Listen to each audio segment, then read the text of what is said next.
Welcome to CAP academy. CAP একাডেমির পক্ষ থেকে তোমাদের সবাইকে জানাই আন্তরিক শুভেচ্ছা।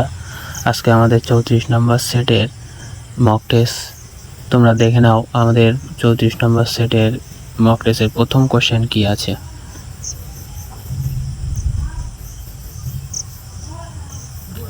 প্রথম কোশ্চেন হলো, বাংলার তরিকা আন্দোলনের নেতা ছিলেন কে? বাংলার তরিকা আন্দোলনের নেতা ছিলেন কে? অ্যান্সার করো। দুদু মিয়া, সৈয়দ আহমেদ, তিতুমির, হাজি শরিয়াতুল্লাহ। অ্যান্সার করো। বাংলার তরিকা আন্দোলনের নেতা ছিলেন কে?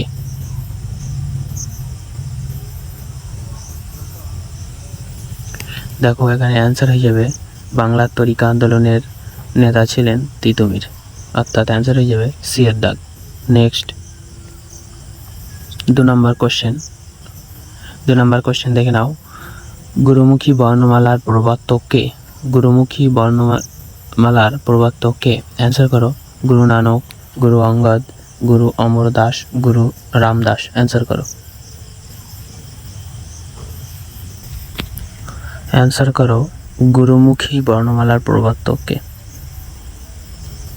দেখো এখানে অ্যান্সার হয়ে যাবে গুরুমুখী বর্ণমালার প্রবর্তক হলেন গুরু অঙ্গদ, অর্থাৎ অ্যান্সার হয়ে যাবে বি এর দাগ।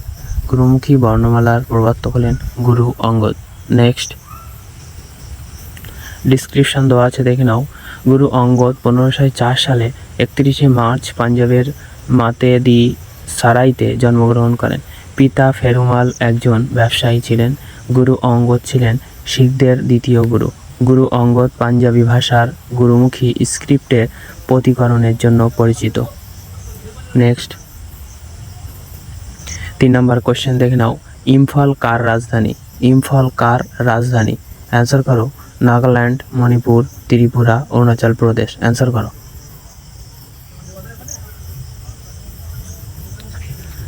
দেখো এখানে অ্যান্সার হয়ে যাবে ইম্ফল মণিপুরের রাজধানী, অর্থাৎ অ্যান্সার হয়ে যাবে বি এর দাগ। অ্যান্সার হয়ে যাবে বি এর দাগ, ইম্ফল মণিপুরের রাজধানী। নেক্সট 4 নম্বর কোশ্চেন দেখে নাও। নিম্নলিখিতগুলির মধ্যে কোনটি ভারতীয় সংবিধানের সর্ববৃহৎ উৎস ছিল? নিম্নলিখিতগুলির মধ্যে কোনটি ভারতীয় সংবিধানের সর্ববৃহৎ উৎস ছিল?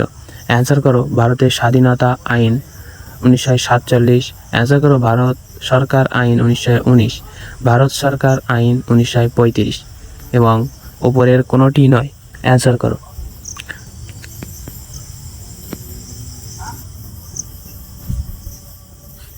দেখো এখানে অ্যান্সার হয়ে যাবে নিম্নলিখিতগুলির মধ্যে এখানে 1919 ভারত সরকার আইন, এটি ছিল সর্ববৃহৎ উৎস। নেক্সট 5 নম্বর কোশ্চেন দেখে নাও। ভারত ভাগের সময় ভারতের দেশীয় রাজ্য কতগুলি ছিল? ভারত ভাগের সময় ভারতের দেশীয় রাজ্য কতগুলি ছিল? অ্যান্সার করো। 555, 562, 560, 558। অ্যান্সার করো।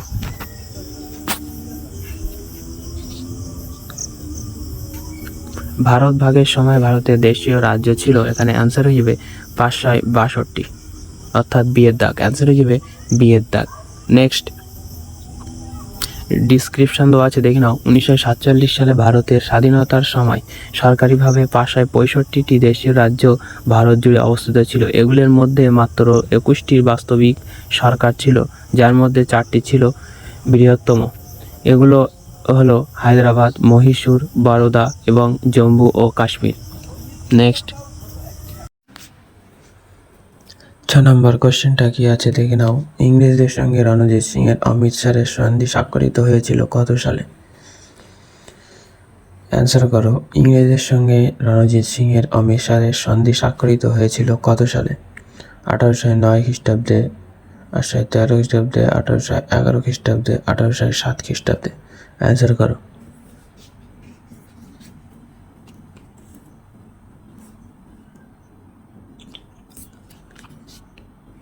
দেখো এখানে অ্যান্সার হয়ে যাবে ইংরেজদের সঙ্গে রণজিৎ সিং এর অমৃতসরের সন্ধি স্বাক্ষরিত হয়েছিল 1809 খ্রিস্টাব্দে।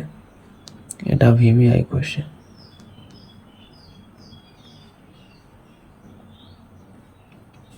নেক্সট 7 নম্বর কোশ্চেন, ভারতের সংবিধান কবে স্বাক্ষরিত হয়েছিল? অ্যান্সার করো। ভারতের সংবিধান কবে স্বাক্ষরিত হয়েছিল? 26শে জানুয়ারি 1950, 20 ডিসেম্বর 1949, 25শে জানুয়ারি 1949, 26শে নভেম্বর 1949। অ্যান্সার করো। ভারতের সংবিধান কবে স্বাক্ষরিত হয়েছিল? অ্যান্সার করো।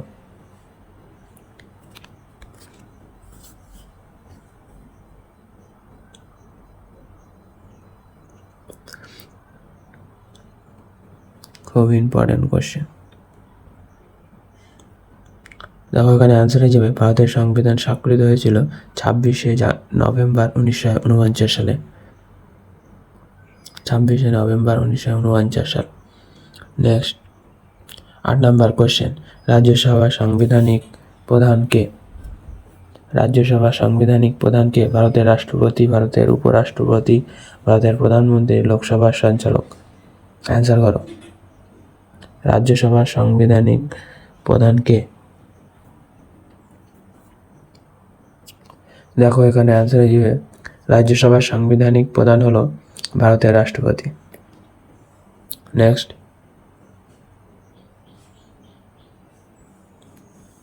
9 নম্বর কোশ্চেন, সিরাজউদ্দৌলার বিরুদ্ধে কে ষড়যন্ত্রে লিপ্ত ছিলেন না? অ্যান্সার করো। সিরাজউদ্দৌলার বিরুদ্ধে কে ষড়যন্ত্রে লিপ্ত ছিলেন না? ক্লাইভ, মোহনলাল, অমিচাঁদ, মানিকচাঁদ। অ্যান্সার করো।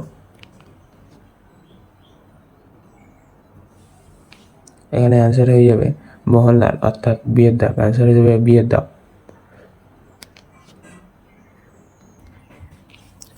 নেক্সট 10 নম্বর কোশ্চেন, পদবিহীন উভচর প্রাণী কে যে বর্গের অন্তর্গত তা হলো? পদবিহীন উভচর প্রাণী যে বর্গের অন্তর্গত তা হলো অনুরা, ইউরেডেলা, জিমনোফিওনা, কোনোটি নয়। অ্যান্সার করো। পদবিহীন উভচর প্রাণী যে বর্গের অন্তর্গত তা হলো,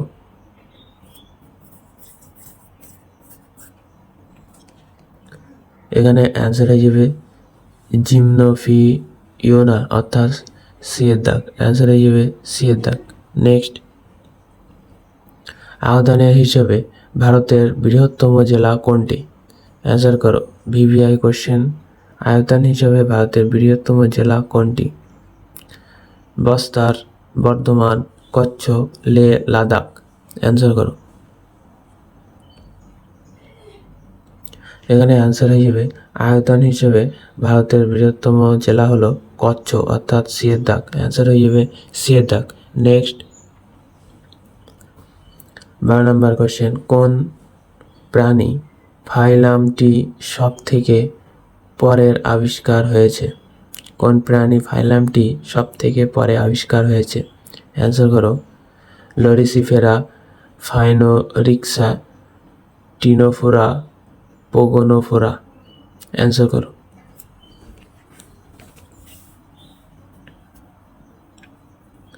এখানে অ্যান্সার হয়ে যাবে লরিসিফেরা, অর্থাৎ এর দাগ। অ্যান্সার হয়ে যাবে লরিসিফেরা, অর্থাৎ এর দাগ। নেক্সট 13 নম্বর কোশ্চেন, নিম্নে উল্লিখিত ডিম পাড়া স্তন্যপায়ী প্রাণী কোনটি? অ্যান্সার করো। নিম্নে উল্লিখিত ডিম পাড়া স্তন্যপায়ী প্রাণী কোনটি? অ্যান্সার করো। টেরোভাস, টপলা, একিডোনা, লেমুর। অ্যান্সার করো। ডিম পাড়া স্তন্যপায়ী প্রাণী কোনটি? অ্যান্সার করো। এখানে অ্যান্সার হয়ে যাবে একিডোনা, একিডোনা, অর্থাৎ সিয়ের দাগ। নেক্সট 14 নম্বর কোশ্চেন, ডানকান প্যাসেজ অবস্থিত কোথায়? ভিভিআই কোশ্চেন, ডানকান প্যাসেজ অবস্থিত কোথায়? অ্যান্সার করো। ক্ষুদ্র আন্দামান ও নিকোবর, দক্ষিণ আন্দামান ও ক্ষুদ্র আন্দামান, আমিন দ্বীপী ও লাক্ষাদ্বীপ পুঞ্জ, আন্দামান নিকোবরে অবস্থিত। অ্যান্সার করো। এখানে অ্যান্সার হয়ে যাবে দক্ষিণ আন্দামান ও ক্ষুদ্র আন্দামান, দক্ষিণ আন্দামান টু ক্ষুদ্র আন্দামান, অর্থাৎ বিয়ের দাগ। নেক্সট 15 নম্বর কোশ্চেন, পৃথিবীর বৃহত্তম বদ্বীপ কোথায় অবস্থিত?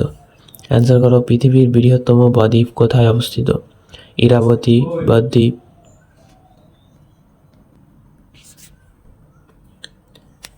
গোদাবরী বদ্বীপ, গাঙ্গেয় বদ্বীপ, মিসিসিপি বদ্বীপ।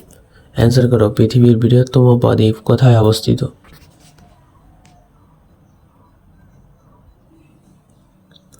দেখো এখানে অ্যান্সার হয়ে যাবে গোদাবরী বদ্বীপ, অর্থাৎ বিয়ের দাগ। পৃথিবীর বৃহত্তম বদ্বীপ গোদাবরী বদ্বীপ, অ্যান্সার হয়ে যাবে বিয়ের দাগ। নেক্সট 16 নম্বর কোশ্চেন দেখে নাও, যেটির অনুপস্থিতিতে পাখি বাদুড়ের থেকে পৃথক গোষ্ঠীর প্রাণী তা হলো?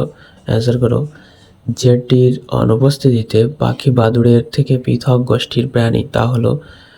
অ্যান্সার করো, 4 কোষ্ঠ বিশিষ্ট হৃৎপিণ্ড, উৎস সনিত টাকিয়া মধ্যচ্ছদা। অ্যান্সার করো, বাদুড়ের ভিতরে কোনটি অনুপস্থিতিতে বাদুড়কে পাখি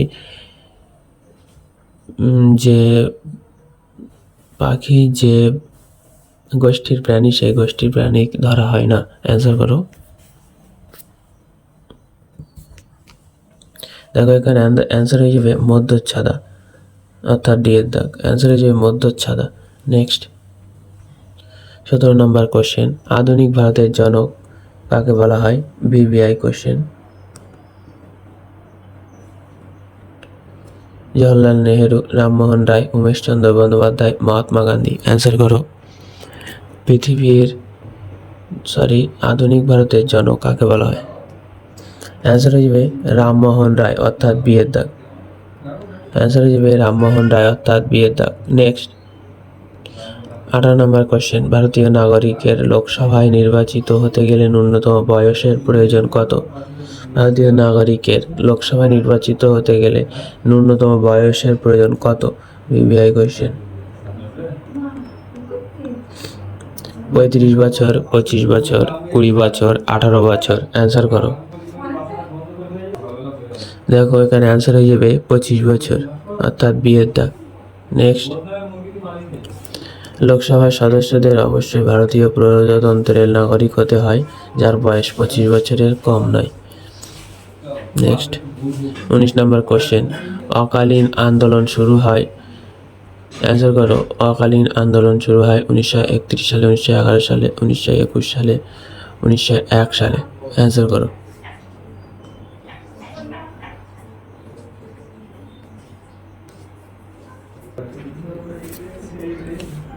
দেখো এখানে অ্যান্সার হয়ে যাবে অকালীন আন্দোলন শুরু হয় 1921 সালে, অর্থাৎ সি। অ্যান্সার হয়ে যাবে সি এর দাগ। নেক্সট লাস্ট কোশ্চেন, সনাতনপন্থী সংস্কারক কে? অ্যান্সার করো, ভিভিআই কোশ্চেন। বিজি তিলক, স্বামী বিবেকানন্দ, রামমোহন রায়, বিদ্যাসাগর। অ্যান্সার করো, সনাতনপন্থী সংস্কারক কে? আমাদের চ্যানেলে যারা নতুন জুড়ে আছো তারা একটা সাবস্ক্রাইব করে আমাদের চ্যানেলের সঙ্গে জুড়ে থাকো, আর যারা পুরনো আছো তাদের আন্তরিক শুভেচ্ছা জানাই। এখানে অ্যান্সার হিসেবে 20 নম্বর প্রশ্ন ডি এর দাগ, বিদ্যাসাগর।